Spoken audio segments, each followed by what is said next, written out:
చేకించబడిన సంఘముగా ఉన్న మీ అందరికీ నా హృదయపూర్వకమైన వందనాలు తెలియజేస్తున్నాను. మిమ్మల్ని మీ కుటుంబాలను ఆ దేవత దేవుడు నిండుగా ఆస్వాదించుదును కాక. మమ్మల్ని ఈ రీతిగా ప్రత్యేకంగా ఆహ్వానించిన సార్ గారికి వారి ఫ్యామిలీకి కూడా మరొకసారి నా హృదయపూర్వక వందనాలు తెలియజేస్తూ, మరొకసారి ఈ రీతిగా ప్రభు యొక్క సన్నిధిలో మనం ఈ రీతిగా కూడుకున్నట ఎంతైనా గొప్ప భాగ్యము. ఎందుకు ఈ మాట తెలియపరుస్తున్నానంటే, ఈ సమయాన్ని చూడలేని వారు, ఈ దినమును చూడలేని వారు చాలా మంది ఉన్నారండి. మనకంటే ధనము కలిగిన వారు, మనకంటే అందం కలిగిన వారు, మనకంటే కీర్తి ప్రతిష్ఠితులు కలిగిన వారు చాలా మంది ఉండినప్పటికీ కూడా ఏ అర్హత, ఏ యోగ్యత లేనటువంటి మనల్ని ఇటు రీతిలో సజీవముగా నిలవబెట్టిన ఆ సజీవుడైన యేసయ్యకు మనం ఎంతగానో రుణస్థలమై ఉన్నాం. ఒకసారి చేతి పైకెత్తి ప్రభుకు స్తోత్రం చెబుదామా? హల్లెలూయా, హల్లెలూయా, హల్లెలూయా. మిమ్మల్ని చూడగానే మా ప్రయాసం అంతా ఎగిరిపోతుంది. నిజంగా మమ్మల్ని అంతగానో ప్రేమిస్తున్నారు. ఎక్కడైతే ప్రేమ ఉంటుందో ఆ ప్రేమ యొక్కకు సార్ ఎంత కష్టమైనా ఇష్టంగానే వచ్చేస్తాం సార్. మీ యొక్క సంఘము ప్రేమ నిజంగా ఎంతగానో మమ్మల్ని ఆకర్షించింది. ఈ రీతిగా మరొక పర్యాయం మీ మధ్య నేను కలవడానికి, ఈ రీతిగా నిలబడడానికి మనందరికీ కారణమైన యేసుక్రీస్తు ప్రభుల వారి హల్లెలూయా. రైట్, సమయం తక్కువ ఉన్నది కనుక నేటి దినము ప్రభు ఏర్పాటు చేసిన లేఖన భాగాన్ని చూసుకొని ముందుకి కొనసాగాలని ఆశపడుతున్నాను. రండి చూద్దాం. పరిశుద్ధ గ్రంథమైన 2వ కొరింథీయులకు రాసిన పత్రిక 13వ అధ్యాయము 11వ వచనం. సహోదరులారా, సంతోషించుడి, సంపూర్ణులై యుండుడి, ఆదరణ కలిగి యుండుడి, ఏక మనస్సు గలవారయుండి సమాధానముగా ఉండుడి. ప్రేమయు సమాధానములకు కర్తయగు దేవుడు, ప్రేమ సమాధానమునకు కర్తైన దేవుడు మీకు తోడైయుండును. మరొకసారి, ప్రేమయు సమాధానముకు కర్త అయిన దేవుడు మీకు తోడైయుండెను. నాతో పాటు చెప్తారా? ప్రేమ సమాధానములకు కర్తయగు దేవుడు మీకు తోడైయుండెను. వన్స్ మోర్, ప్రేమయు సమాధానములకు కర్తయగు దేవుడు మీకు తోడైయుండెను. ఈ రోజున పరిశుద్ధాత్మ దేవుడు చెప్పమన్న మాట, ప్రేమయు సమాధానములకు కర్త అయిన దేవుడు మనకి తోడైయుండును కాక. మన దేవుడు ఎవరండి? ప్రేమ అయ్యున్న దేవుడు. యేసుక్రీస్తు ప్రభుల వారు ప్రేమ యొద్ద ఏ ప్రేమ కూడా నిలవజాలలేదు. ఎలాగయ్యా మీరు చెప్పగలుగుతున్నారు అంటే, దయచేసి అర్థం చేసుకోండి. ఆయన ప్రేమ ఎటువంటిదో తెలుసా? నీకోసం, నా కోసం దిగు నుండి భూమికి దిగి వచ్చిన ప్రేమ. అంత మాత్రమే కాదు, కానీ మనమందరము పాపపు స్థితిలో ఉండగానే మనందరి కొరకు దారదారులుగా ఆయన రక్తము చిందించిన ప్రేమ.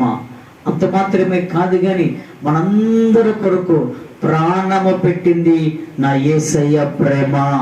ఏ రక్త సంబంధి చూపించలేని ప్రేమ, ఏ అన్నదమ్ముడు చూపించలేని ప్రేమ, ఈ లోకములో ఏ మనుషుడు చూపించలేని ప్రేమ నా దేవుడు మన అందరి ఎడలో చూపిస్తున్నాడు. అందుకే ఆయన ప్రేమ కలిగిన దేవుడు.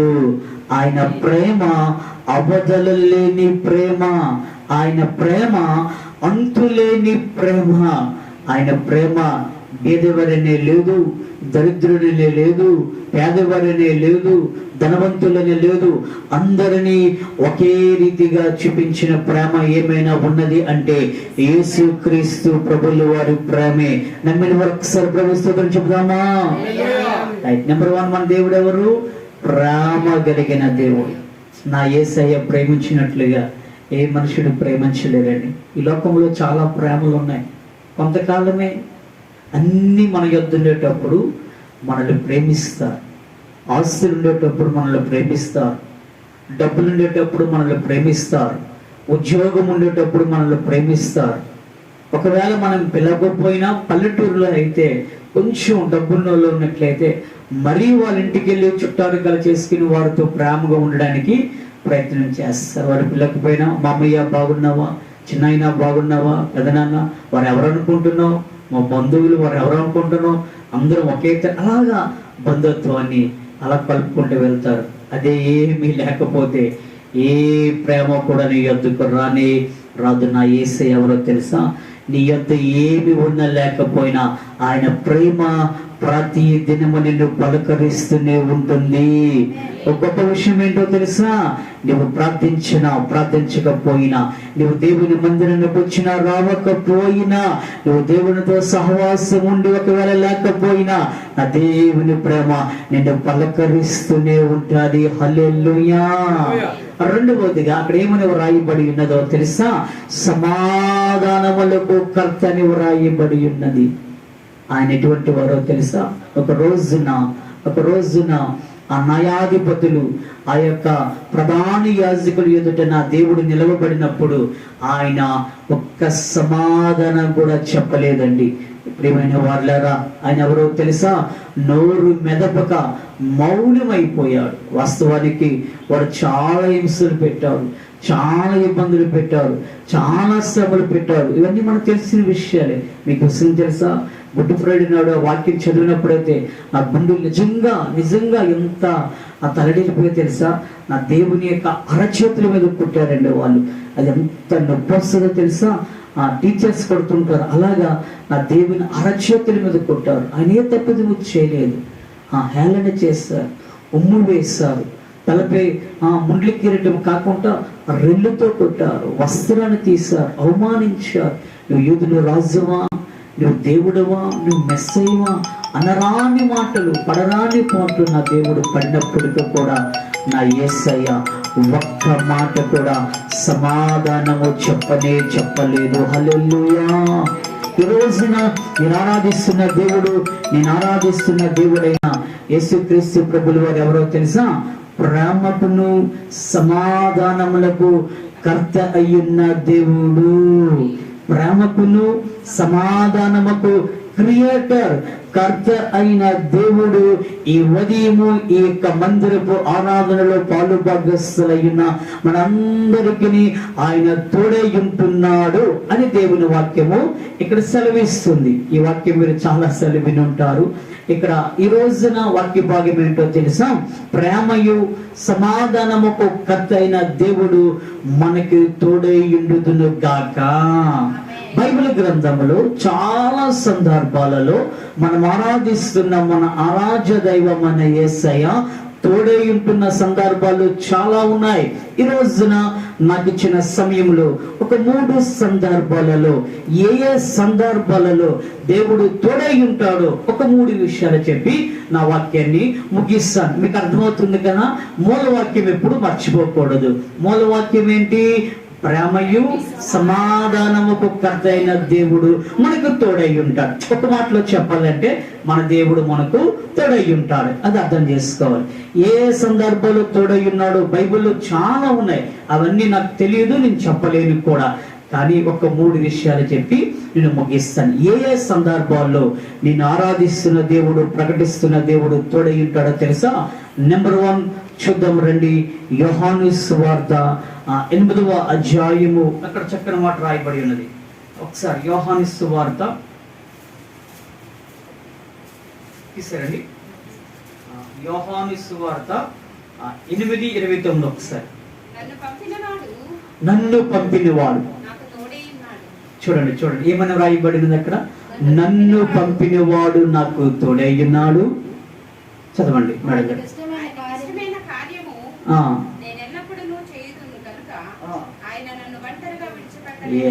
ఆయన నన్ను ఒంటరిగా విడిచిపెట్టలేదు.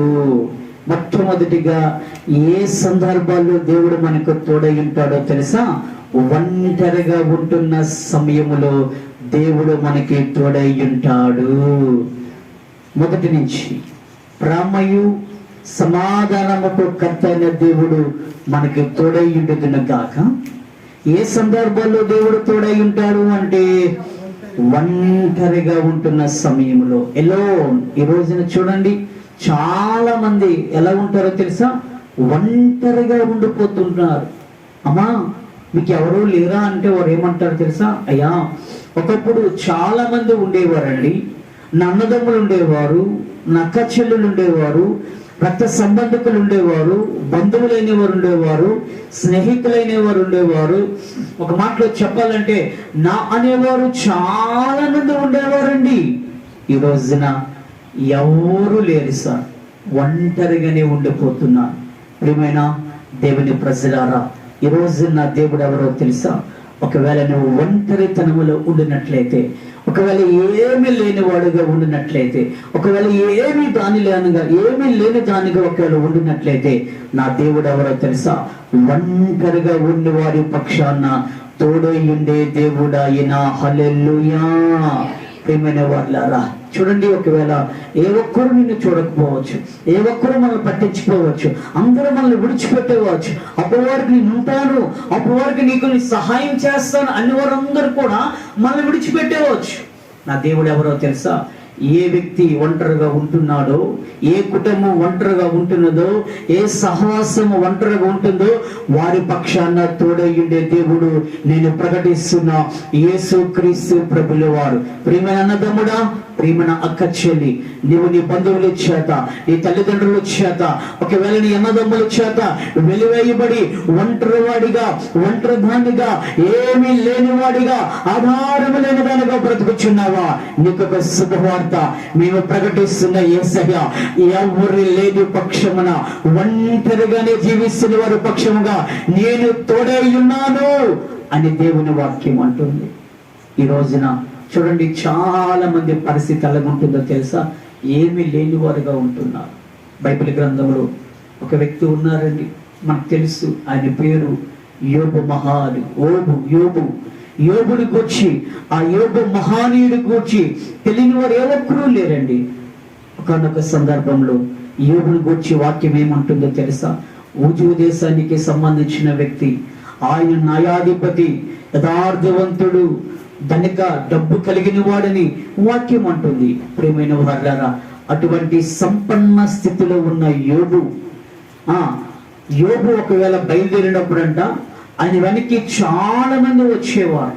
యోబు వారు వేసే వస్త్రాలు చాలా ఖరీదైనవి. దానికి గల కారణము దేవుడు యోబునంత బ్లెస్ చేశాడు, అంత ఆశీర్వదించాడు. అటువంటి సంపన్న స్థితిలో ఉన్న యోబు ఎలాగైపోయాడో తెలుసా? ఒంటరిగా నిలవబడిపోయాడు. అంతస్తు లేదు, బిల్డింగులు లేవు, పిల్లలను కోల్పోయాడు, స్నేహితులు కోరుకున్నారు, వాడు కూడా కోల్పోయారు, బంధువులు ఎవరు రాలేదు, చివరికి తన భార్య కూడా తనకు తోడుగా లేదండి. నా దేవుడు ఎవరో తెలుసా? యోబు ఒంటరిగా వీధిలో కూర్చున్నప్పుడు యోబుకు తోడై ఉన్నాడు నా దేవుడు. హల్లెలూయా.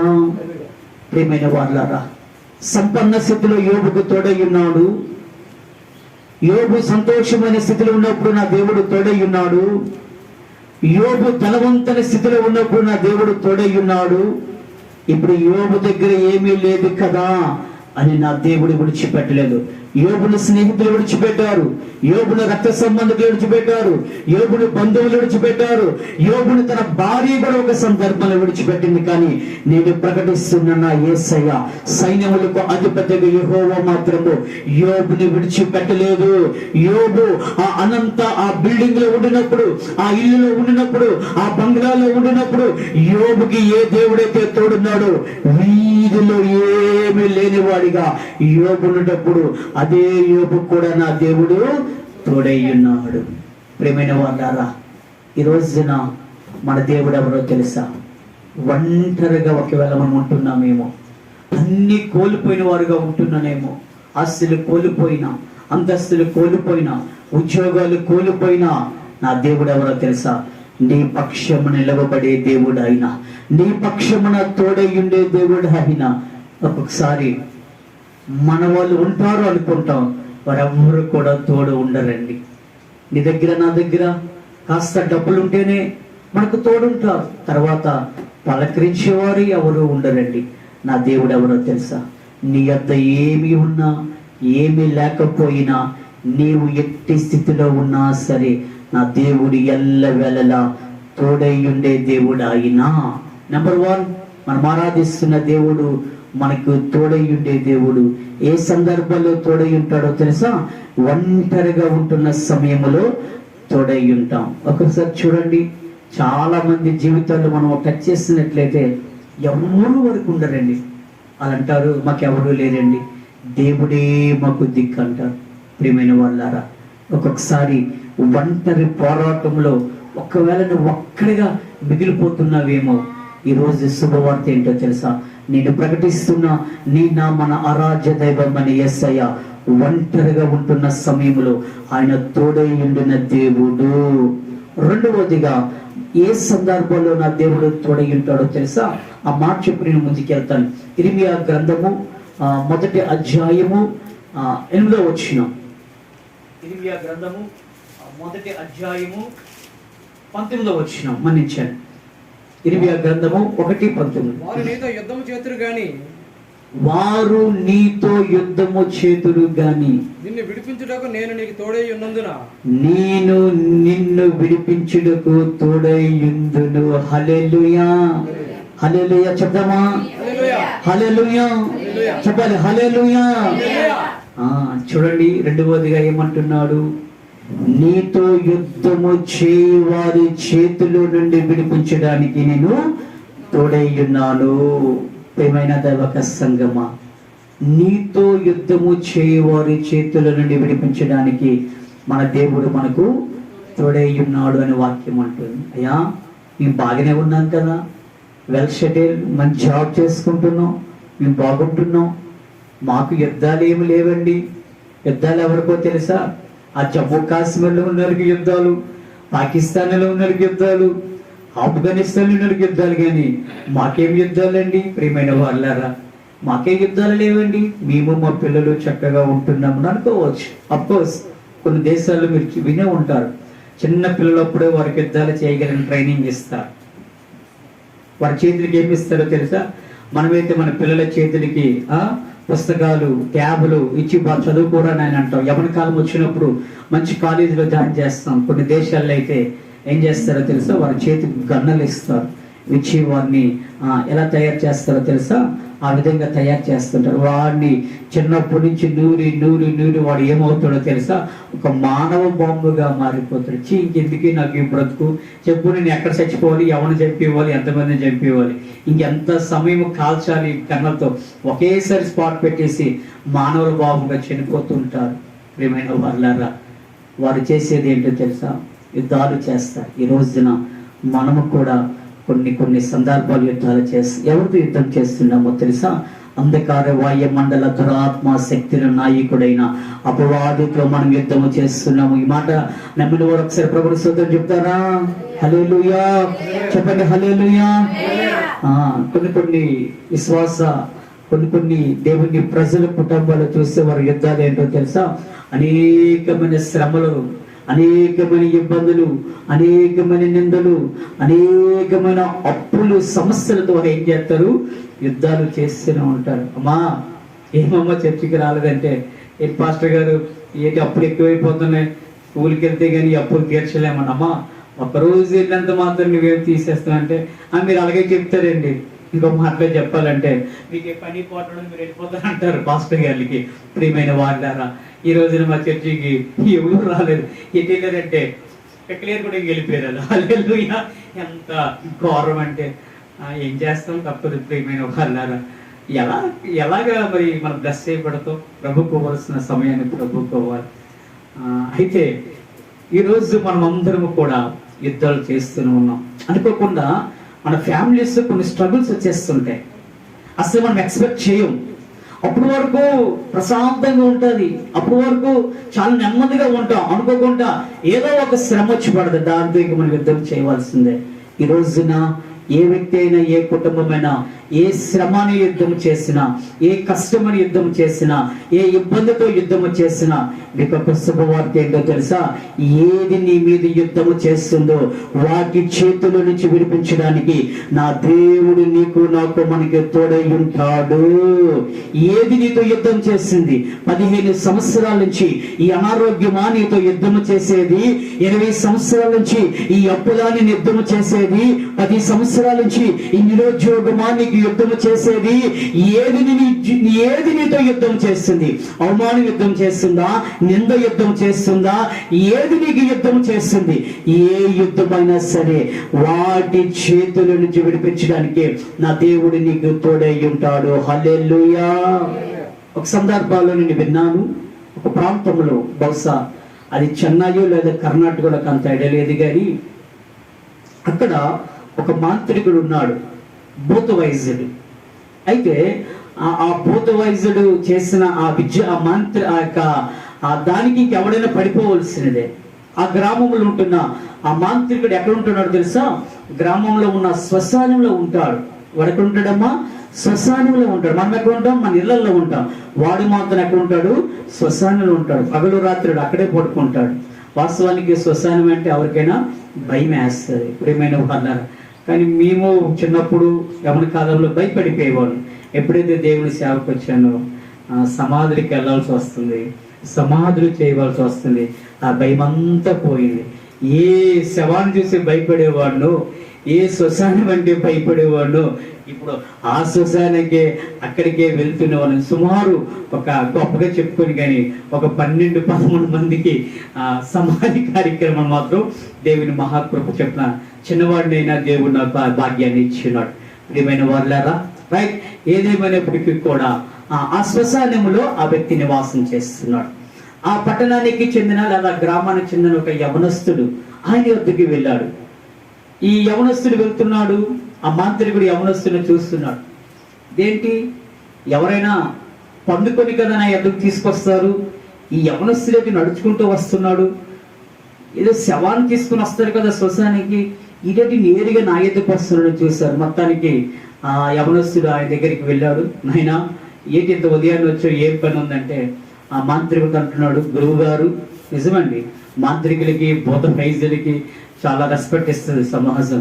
గురువు గారు, ఒక చిన్న అవసరం మీతో పడి ఉంది. ఏం చెప్పినాయన అంటే, ఏమీ లేదండి, నేను చాలా దినాల నుంచి ఒక యవనస్తురాలు నేను ప్రేమిస్తున్నాను. ఎలాగైనా సరే ఆమెను మీరు నా వశము చేస్తే మీకు ఎంత డబ్బులు కావాలంటే నేను అంత ఇస్తాను అన్నాడు ఆయన. ఇదేదో బాగున్నట్టుంది అనుకొని ఆ మాంత్రికుడు సరే ఎవరు ఏంటి వివరాలు అడిగితే ఇవన్నీ చెప్పాడు. అయితే ఆఫర్గా అడ్వాన్స్ కొంత అమౌంట్ ఇచ్చాడు. పైన అయిన తర్వాత మిగతా అమౌంట్ ఇచ్చే రాత్రి కల్లా నువ్వు అనుకుంది అయిపోతుంది, సాధిస్తావని మాంత్రికుడు పంపించాడు. నాయనా, వెళ్తూ ఆ అమ్మాయి పేరు చెప్పరా అంటే ఏం చెప్పాడు తెలుసా? అమ్మాయి పేరు ఎలిజబెత్ అని చెప్పాడు. ఏం పేరు చెప్పాడమ్మా? ఆ మాంత్రికుడికి నోరు తిరగలే, ఏదో బెత్తుగా నేను చేస్తానని వెళ్ళిపో అన్నాడు. మొత్తానికి ప్రియమైన వాళ్ళారా, ఆ రాత్రి ఆ మాంత్రికుడు చేయవలసిన పూజలు పురస్కారాలు ఏవేవో మంత్ర విద్యలు చేస్తున్నాడు. అవన్నీ చేస్తున్నాడు.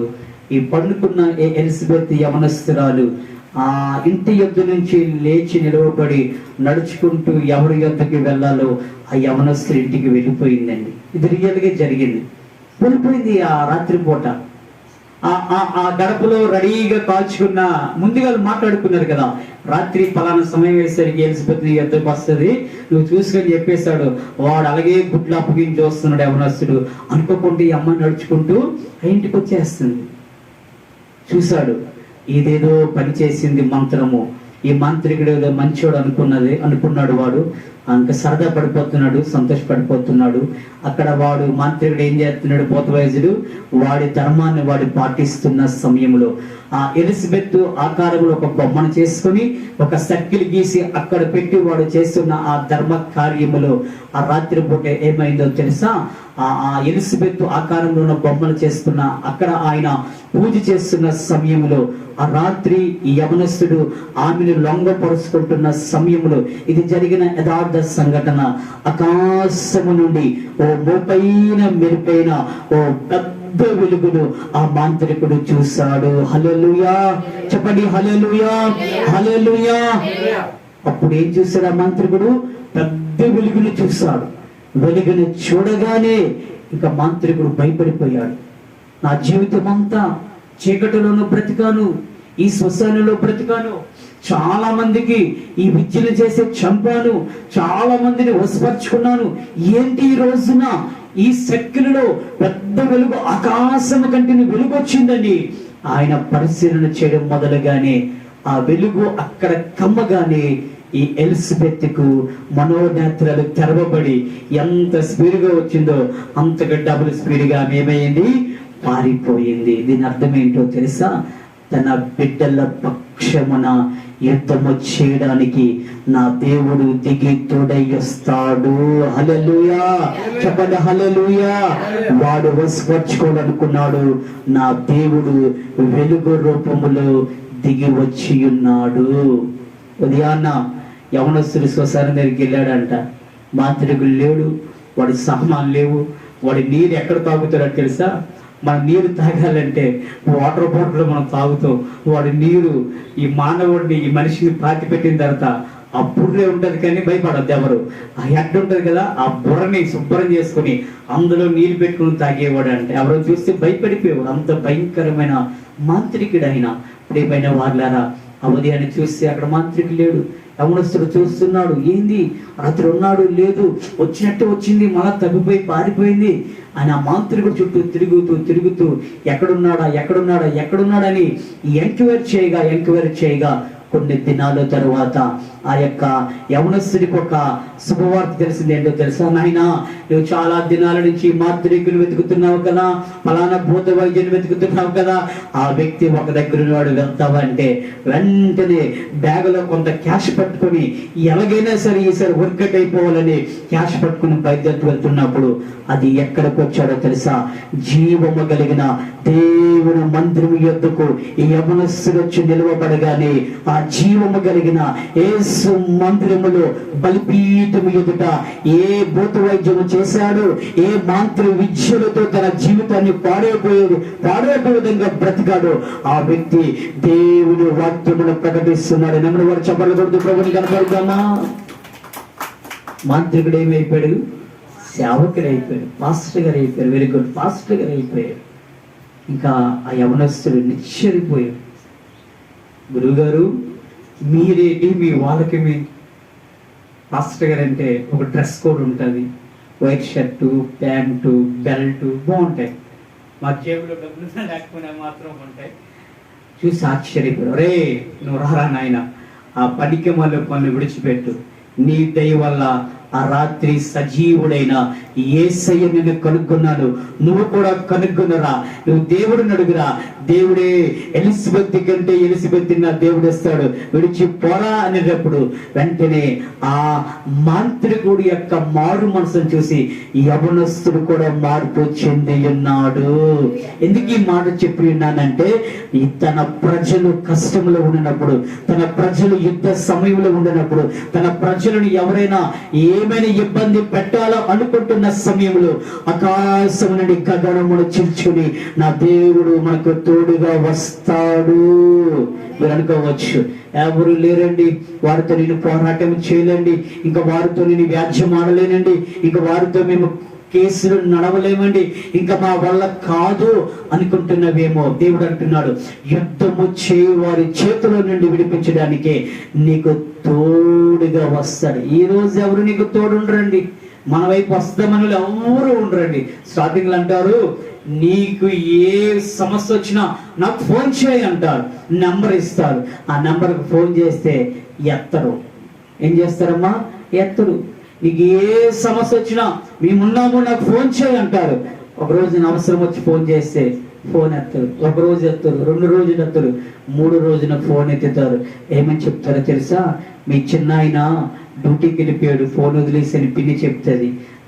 మీ మామయ్య క్యాంప్ వెళ్ళిపోయాడని బాబు చెప్తుంది. మరే మీ అన్నయ్య ఊరు వెళ్ళిపోయాడని తమ్ముడు చెప్తాడు. ఇలాగా వస్తే లాస్ట్కి సహాయము చేస్తాము, తోడుగా ఉంటాము, నిలవబడతాము అనేవారు ఎవరు ఉండరు. కానీ నేను ప్రకటిస్తున్న యేసయ్య, నువ్వు దేనితో యుద్ధము చేస్తున్నావు, ఆ యుద్ధములో ఉన్న చేతుల నుంచి విడిపించడానికి నా దేవుడు నీకు నాకు తోడై ఉండుతున్న కాక. మొట్టమొదటిగా ప్రేమ సమాధానముకు కర్తైన దేవుడు మనకు తోడై ఉంటాడు. ఏ సందర్భంలో తోడై ఉంటాడు? ఒంటరి సమయంలో మనకు తోడై ఉంటాడు. ఏ సందర్భంలో తోడై ఉంటాడు? యుద్ధము చేయవారి చేతుల నుండి విడిపించడానికి, రక్షించడానికి, నిలవబెట్టడానికి తోడై ఉంటాడు. హల్లెలూయా చెప్పాలి, హల్లెలూయా. ఈ రోజున ఏ శ్రమ నీకు యుద్ధము చేస్తున్నది, ఏ ఇబ్బంది యుద్ధము చేస్తున్నది, ఏ అవమానం యుద్ధము చేస్తున్నది, ఏ నిరాశ నిస్పృహ నీతో యుద్ధము చేస్తున్నది, ఏ ఆర్థిక సమస్య నీతో యుద్ధము చేస్తున్నది, ఎటువంటి వ్యసనాలు, ఏ పాప సంబంధమైన క్రియలు ఒకవేళ వాటితో యుద్ధము చేస్తున్నావేమో, నీ పక్షమున నా దేవుడు తోడుగా నిలవబెట్టి ఆ యుద్ధంలన్నిటిలో నుంచి నిన్ను విడిపించడానికి ఆయన నీ పక్షాన్ని తోడై ఉంటాడు. హల్లెలూయా. అప్పటి వరకు కొన్ని పార్టీలు మనం గమనించినట్లయితే ముందు వారు ఏమవుతారు, కాస్త ఇంకొక పార్టీలోకి వెళ్ళిపోతారు, ఎవరు తోడుండరు. ప్రియమైన వాళ్ళదా, నా దేవుడు మాత్రం ఖచ్చితంగా నువ్వు శ్రమ దినమన్నాడైనా, కష్ట సమయం అందైనా, సంపన్న స్థితిలో ఉన్నప్పుడైనా నీ పక్షమున తోడైన దేవుడే నేను ప్రకటిస్తున్న యేసు క్రీస్తు ప్రభులు వారు. మూడవదిగా చెప్పి నా వాక్య సందేశాన్ని ముగిస్తాను. ఏ సందర్భాల్లో నా దేవుడు తోడై ఉన్నాడని చెప్పాను. నా దేవుడు తోడై ఉంటే ఏ ఆశీర్వాదం, ఏ బ్లెస్సింగ్ వస్తాయో తెలుసా? చాలా ఉన్నాయి. కానీ ఒక్క మాట, యెహోషువ గ్రంథము 6వ అధ్యాయము 27వ వచనములో ఓ చక్కని మాట పరిశుద్ధాత్మ దేవుడు రాసినాడు. యెహోషువ గ్రంథము 6వ అధ్యాయము 27వ వచనం. యెహోవా యెహోషువకు తోడై ఉండెను గనుక. చూడండి, యెహోషువకు తోడై ఉన్నాడు గనుక అతని కీర్తి దేశమంతటా వ్యాపించెను. హల్లెలూయా. యెహోషువ పేరు, యెహోషువ కీర్తి దేశమంతా కూడా వ్యాపించింది. యెహోషువ కీర్తి ఆ దేశమంతా వ్యాపించడానికి గల కారణము యెహోవా అతనికి తోడై ఉన్నాడు. ఏ వ్యక్తితో నా దేవుడు తోడై ఉంటాడో, ఏ కుటుంబ పక్షాన నా దేవుడు తోడై ఉంటాడో, ఏ సంఘము పక్షాన నా దేవుడు తోడై ఉంటాడో, వారి కీర్తి, వారి నివాసము చేస్తున్న ప్రాంతమైన, పట్టణమైన, దేశమంతా వినబడుచున్నది. హల్లెలూయా. యెహోషువ ఎక్కడుండేవాడో తెలుసా? మోషే వెనుకనే ఉండేవాడండి. చాలా సంవత్సరాలు, చాలా దినాలు ఇశ్రాయేలు సర్వ సమాజము ఆ యాత్ర ప్రయాణములో యెహోషువ ఎప్పుడు కూడా ఫ్రంట్ కి రాలే. మోషే వెనకే ఉండేవాడు. అయ్యో, మోషే నా ఆత్మీయ నాయకుడు, మోషే నా ఆత్మీయ తండ్రి, మోషే ఒక నాయకుడని ఎరిగి మోషే వెనకనే యెహోషువ చాలా ఏళ్ళు గడిపాడు. ఒక రోజు వచ్చింది, ఒక సమయం వచ్చింది, మోషేకు తోడై ఉండిన దేవుడే యెహోషువకు తోడై ఉన్నాడు. ఆయన పేరు ఊరు ఊరు, వాడ వాడ, దేశమంతా మ్రోగిపోతున్నది. యెహోషువ పేరు ఊరేగించబడుతున్నది. హల్లెలూయా. యెహోషువ పేరు ఊరేగించబడడానికి గల కారణము యెహోషువకు దేవుడు తోడై ఉన్నాడు. ఈ ఉదయకాల సమయమందు ఏ వ్యక్తికి నా దేవుడు తోడై ఉంటాడో, ఏ కుటుంబానికి నా దేవుడు తోడై ఉంటాడో, ఏ సంఘముకు నా దేవుడు తోడై ఉంటాడో, వారి పేరు కూడా ఊరేగించబడుతున్నది. ఈ సందర్భం ఏంటో తెలుసా? ఇదిగో మన పరమ పుత్రులైన ఇశ్రాయేలుల యొక్క ధ్యేయం ఏంటో తెలుసా? వారు కనాను దేశంలో అడుగు పెట్టాలి, పాలు తేనెలు ప్రవహించు దేశంలో అడుగు పెట్టాలి. దానికోసమే చాలా ఇబ్బందులు పడ్డారు, చాలా శ్రమలు పడ్డారు, చాలా అవమానాలు పడ్డారు, చాలా యుద్ధములు చేశారు, ఎంతో మంది అరణ్య మార్గములో చనిపోయారు. అయితే వారు వెళ్ళవలసిన చేరవలసిన ఆ గమ్యముకు దగ్గరగా వస్తున్న సమయంలో వారికి ఒకటి ఎదురైంది. అదేంటో తెలుసా? ఎరుకో పట్టణము ఎదురయ్యింది. మరికొద్ది దినాలలో దేవుడు మాకు ఇవ్వబోతున్న ఈ వాగ్దాన దేశంలోనికి మేము మా పిల్లలు అడుగు పెడుతున్నాము అనుకుంటున్న సమయంలో వారి ముందర ఎరుకో అడ్డు వచ్చేసిందండి. ఎరుకో ఆ పట్టణము మామూలు పట్టణం కాదు. ప్రియమైన వాళ్ళారా, ఎరుకో పట్టణాన్ని పరిపాలన చేస్తున్న రాజు అయినా అధికారి అయినా ఆ పట్టణము నలుమూలల ఓ చక్కని ప్రాకారాలతో కట్టుదిట్టమైన భద్రతతో ఆ పట్టణాన్ని కాపాడుకుంటూ వచ్చాడు. ఒక మాటలో చెప్పాలంటే బయటి వారు ఆ పట్టణానికి వెళ్ళడానికి లేదు, లోపల వారు బయటికి వెళ్ళక వారు మాత్రమే వారు సరౌండర్స్ వారు బ్రతికేవారు. ఆ ప్రాకారములు చాలా పెద్దవి, ఆ ప్రహరీ చాలా వెడల్పు, ఆ ప్రహరీ బహుశా చాలా ఎత్తైనది. అక్కడికి వచ్చి నిలవబడిపోయారు ఇశ్రాయేలు ప్రజలు. ఇది గాని లేకపోయి ఉంటే వెళ్ళిపోదాం పాలు తేలి ప్రవహించే దేశానికి, వాగ్దాన దేశానికి వెళ్ళిపోయి ఎన్ని బాధలు పడ్డాము, ఎన్ని శ్రమలు పడ్డాము. యెహోషువ ఇదేంటో చేసిందయ్యా. యెహోషువ దేవుని మందిరంలో విచారణ చేయగా ఆకాశ మందిరమున దేవుడు ఏం చెప్పాడో తెలుసా? యెహోషువ ఇంతేనా, దీనికోసమని ఆలోచన చేసేది ఏమీ లేదు, మీ పక్షమున నేను మీకు తోడై ఉంటాను గనక మీరు ముందుకు సాగుడి అని చెప్పినప్పుడు చూడండి, ఎరుకో కోటలు గోడలు పగలగొట్టాలంటే ఇశ్రాయేలు చేతులలో ఏ ఆయుధము లేదు, ఏ వస్తువు లేదు, ఏ ఖడ్గము లేదు, ఏ బాంబులు లేవు, ఏ గనులు లేవు, ఏ మిసైల్స్ లేవు. వారి చేతులు ఏమీ లేనప్పటికీ యెహోషువతో నా దేవుడు ఏమంటున్నాడు తెలుసా? అయ్యా మేమేమి చేయాలయ్యా, మాకు యుద్ధాలు చేయడం రాదయ్యా, గోడలు పగలగొట్టడం రాదయ్యా, ఏమి చేయవలసినది యెహోషువ. యాజకులు బోరలు ఊదుచుండగా ఇశ్రాయేలు సర్వ సమాజము కేకలు వేయుచుండగానే, ఇశ్రాయేలు సర్వ సమాజము కేకలు వేయుచుండగానే ఈ బలమైన ఎరుకో కోట గోడలు కూలిపోయాయి. నెమ్మది వారు చెప్పకూడదు, ప్రభుని కనపరచుదమా. గోడల్లో కూర్చోడానికి వారు ఏమి ఉపయోగించారమ్మా? కేకలు అనగా స్తుతి, కేకలు అనగా ప్రార్థన. స్తుతి నీ పరిస్థితిని మారుస్తుంది. స్తుతి ఎటువంటిదైనా సరే విరగొట్టుచున్నది. నీవు స్తుతిస్తున్నప్పుడే, నీవు దేవుని కనపరుస్తున్నప్పుడే, నీవు దేవుని ఆరాధిస్తున్నప్పుడే దైవికమైన శక్తిని పొందుకుంటావు. ఆనాడు ఇశ్రాయేలు సర్వ సమాజము కేకలు వేయగా, జయధ్వనులు చేయగా, హోసన్న జయం, దేవుని మహిమను వారు కొనియాడిస్తుండగా ఆ బలమైన కోట గోడలు ఏమైపోయాయి? కూలిపోయాయి. ఎంత విచిత్రమండి, ఎంత బృహత్ కార్యము, ఎంత శూర కార్యము. ఈ వార్త ఆ పరిసర ప్రాంతాలందరికీ వినబడింది. ఏంటి, ఎంత పటిష్టమైన ఎరుకో గోడలు ఏమయ్యాయి? కూలిపోయాయా? ఇశ్రాయేలులు ఏం చేశారు? రాత్రి పగలు కష్టపడ్డారా? ఇశ్రాయేలు గోడలు పగలగొట్టారా? రాళ్ళని పీకేశారా? ఏం చేశారు ఇశ్రాయేలు? ప్రజలు మాట్లాడుకుంటున్నారు, అయ్యా ఇశ్రాయేలు ఏమీ చేయలేదండి, వారు దేవుడైన యెహోవాకు వారు స్తుతించారండి. యాజకులు బోరలు ఊదారండి, చిన్న పిల్లలు సైతము జయధ్వనులతో దేవుణ్ణి స్తుతించారు.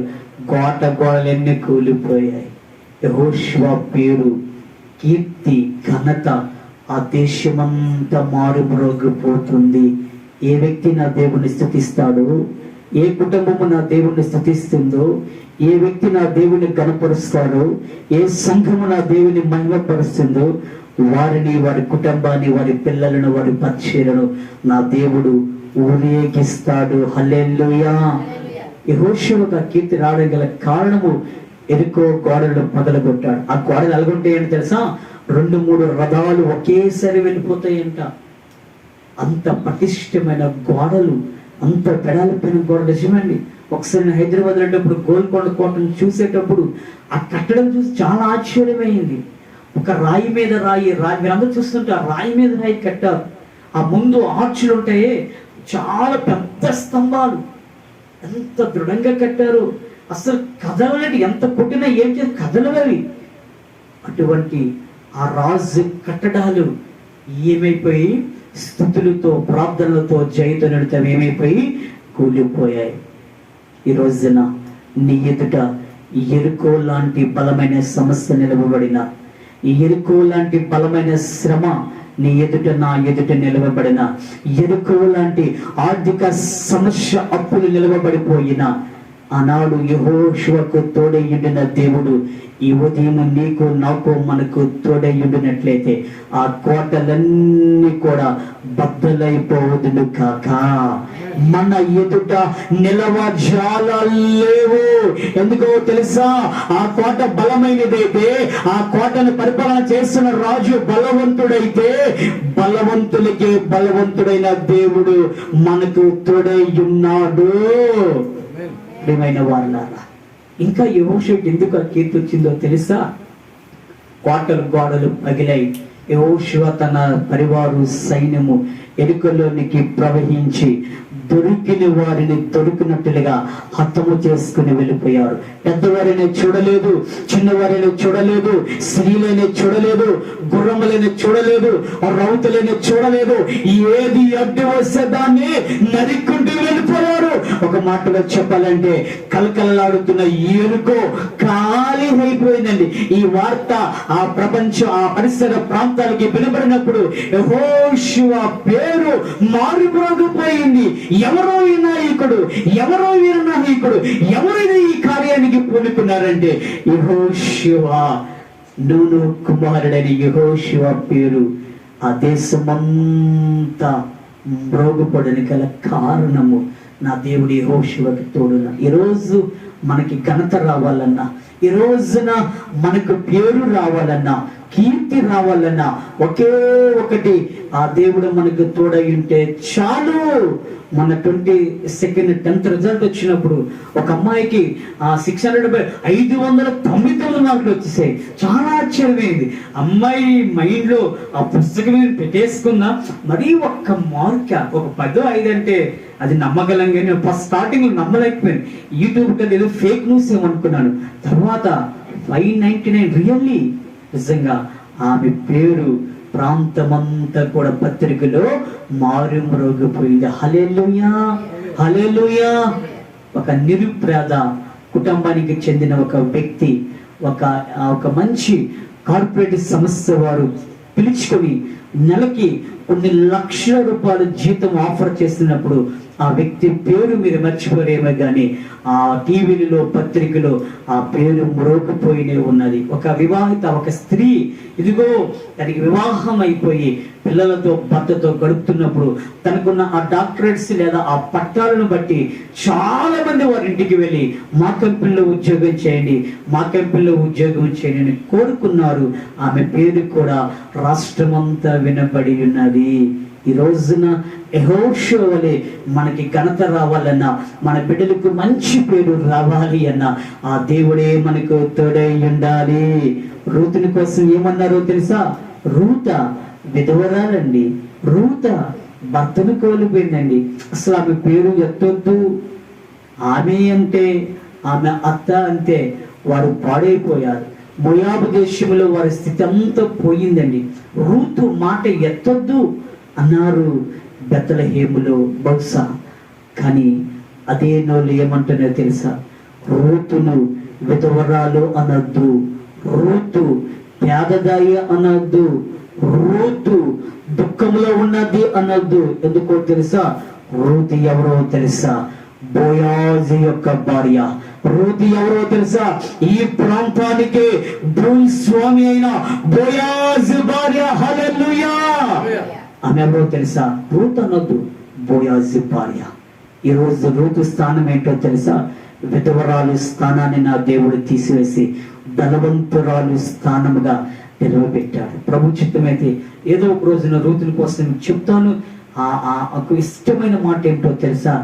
ఏ పొలములోనికైతే నీకు ఏరడానికి వెళ్ళినదో అదే పొలానికి యజమానురాలుగా నా దేవుడు చేస్తున్నాడు. హల్లెలూయా. రూతు ఇప్పుడు విధవరాలి కాదు, రూతు ఇప్పుడు ఏమి కాదు, ఆమె పేరు మారుమోగిపోతుంది. స్వామి